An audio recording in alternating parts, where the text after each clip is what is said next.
ನಮಸ್ಕಾರ. ಸಿಂಹರಾಶಿಯವರಿಗೆ ಇದು ಬಹಳ ಮುಖ್ಯವಾದ ಮಾತು. ಯಾಕಂದ್ರೆ ಮುಂದೆ ಬರುವ ಕೆಲವು ದಿನಗಳಿದೆಯಲ್ಲ, ಅದು ಜೀವನದ ದಿಕ್ಕನ್ನೇ ಬದಲಿಸುವ ಶಕ್ತಿ ಹೊಂದಿದೆ. ಇದೊಂದು ಸಾಮಾನ್ಯ ಜ್ಯೋತಿಷ್ಯದ ಎಚ್ಚರಿಕೆ ಅಂಟ್ಕೋಬೇಡಿ. ಇದು ಬ್ರಹ್ಮಾಂಡವೇ ಕಳಿಸುತ್ತಿರುವ ಒಂದು ನಿರ್ಣಾಯಕ ಸಂದೇಶ. ಮುಖವಾಡಗಳು ಕಳಚಿ ಅಸಲಿ ಸತ್ಯಗಳು ಹೊರಬೀಳುವ ಸಮಯವಿದು. ಸರಿ, ಹಾಗಿದ್ರೆ ಮೊದಲು ಈ ದಿನಾಂಕಗಳನ್ನ ನೆನಪಿನಲ್ಲಿಟ್ಕೊಳ್ಳೋಣ. ಏಪ್ರಿಲ್ 26ರಿಂದ 29.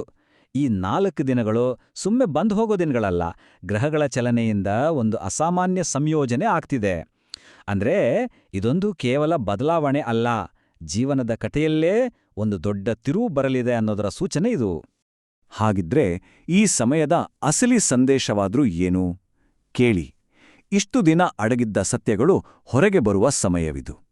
ಮನಸಾರೆ ನಂಬಿದವರ ಜೊತೆಗಿದ್ದು ನಕ್ಕವರ ನಿಜವಾದ ಮುಖವಾಡ ಇದೆಯಲ್ಲ, ಅದು ಈಗ ಕಳಚಿ ಬೀಳಲಿದೆ.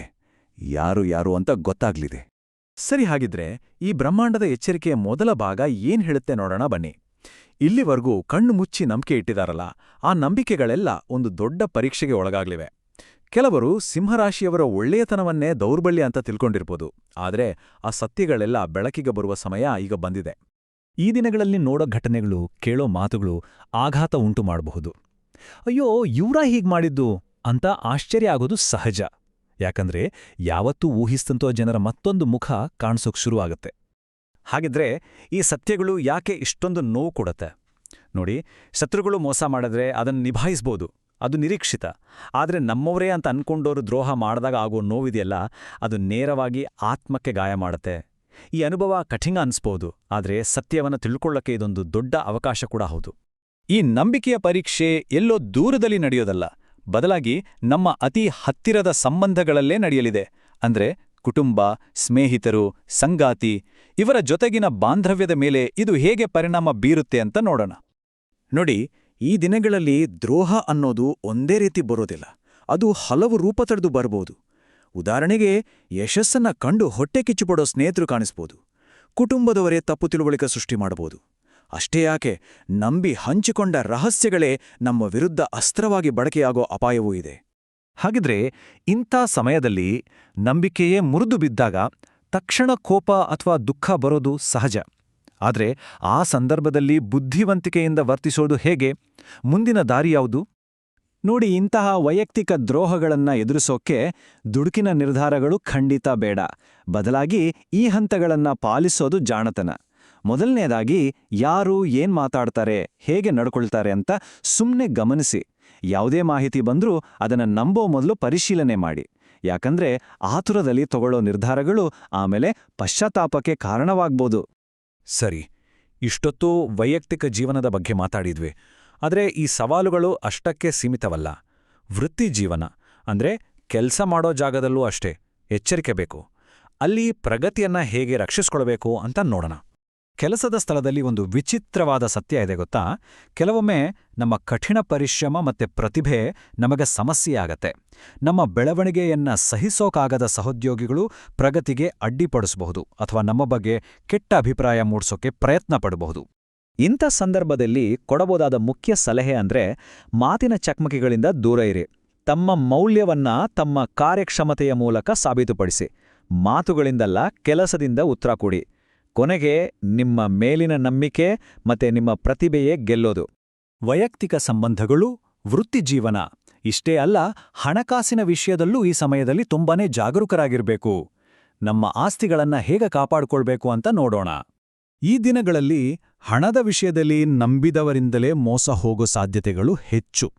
ಅಷ್ಟೇ ಅಲ್ಲ, ಆನ್ಲೈನ್ ವಂಚನೆಗಳು, ಫೇಕ್ ಕಾಲ್ಗಳ ಹಾವಳಿಯೂ ಜಾಸ್ತಿ ಇರಬಹುದು. ಒಂದು ಸಣ್ಣ ನಿರ್ಲಕ್ಷ್ಯ ಕೂಡ ಕಷ್ಟಪಟ್ಟು ಸಂಪಾದಿಸಿದ ಹಣವನ್ನ ಕಳ್ಕೊಳ್ಳುವಂತೆ ಮಾಡಬಹುದು. ಹುಷಾರ್. ಹಾಗಾಗಿ ಈಗಿನ ಸ್ಪಷ್ಟ ಶಿಫಾರಸ್ಸು ಅಂದ್ರೆ, ಸುರಕ್ಷಿತವಾಗಿ ಆಟ ಆಡಿ, ದೊಡ್ಡ ಆರ್ಥಿಕ ನಿರ್ಧಾರಗಳನ್ನ ಸ್ವಲ್ಪ ಮುಂದಕ್ಕೆ ಹಾಕಿ. ಈಗ ಸದ್ಯಕ್ಕೆ ಕೈಯಲ್ಲಿ ಇರೋದನ್ನ ಭದ್ರಪಡಿಸಿಕೊಳ್ಳೋದ್ರ ಮೇಲೆ ಗಮನ ಇರಲಿ. ಹೊಸ ಹೂಡಿಕೆಗಳಿಗೆ ಇದು ಖಂಡಿತ ಸರಿಯಾದ ಸಮಯ ಅಲ್ಲ.